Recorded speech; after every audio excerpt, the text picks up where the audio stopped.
ধন্যবাদ জানাইতে চাই যে এই পুণ্যমিলনী অনুষ্ঠান করতে যাচ্ছে। এই পুণ্যমিলনী অনুষ্ঠানটা হচ্ছে এমন একটি পুণ্যমিলনী অনুষ্ঠান যা বাংলাদেশ জাতীয়তাবাদী দল বিএনপি এবং অঙ্গ সংগঠনের পুণ্যমিলন। যেহেতু আমরা এই অত্র ইউনিয়নের বরিশাল, টিঙ্গামণি, নড়িয়া সহ আশেপাশের বিভিন্ন ইউনিয়ন থেকে বিএনপি নেতাকর্মী এসেছে, তারা সবাই একত্রিত হয়েছে নেতার কথা শোনার জন্য। আমরা বলবো নেতাই শুনবে, নেতাই বলবে আমরা শুনবো। আমাদের মূল উদ্দেশ্য হচ্ছে একটাই, যেহেতু আগামী জাতীয় সংসদ নির্বাচন আমাদের সামনে, আমরা ভোটের রাজনীতিতে বিশ্বাস করি, গণতন্ত্রকে বিশ্বাস করি। তাই আগামীতে যেহেতু নির্বাচন অতি সন্নিকটে, আমরা আশাবাদী, আমরা বিশ্বাস করি আলহাজ শফিকুর রহমান কিরণ ভাই এই নড়িয়া সখীপুরে ধানের শীষ প্রতীক নিয়ে আসবে।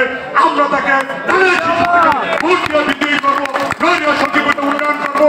এবং যেহেতু আমরা গণতন্ত্র বিশ্বাস করি, আমরা শান্তি ও সুশৃঙ্খলা বিশ্বাস করি, তারেক রহমানের 31 দফা বিশ্বাস করি। আপনারা দেখেছেন আমাদের প্রয়াত নেতা জনাব জামাল শফিকুর ভাই এই চণ্ডীপুরে এই কেদারপুরে এসে লাঞ্ছিত হয়েছে। কিছুদিন আগেও এই আওয়ামী লীগের দ্বারা আমাদের নেতা অপমানিত হয়েছে। আমরা সুশৃঙ্খল, আমরা গণতন্ত্রে বিশ্বাস করি, আমরা ভদ্রলোক, আমরা আওয়ামী লীগের কিন্তু আওয়ামী লীগের সেরকম আচরণ করছি না। আমরা বিশ্বাস করি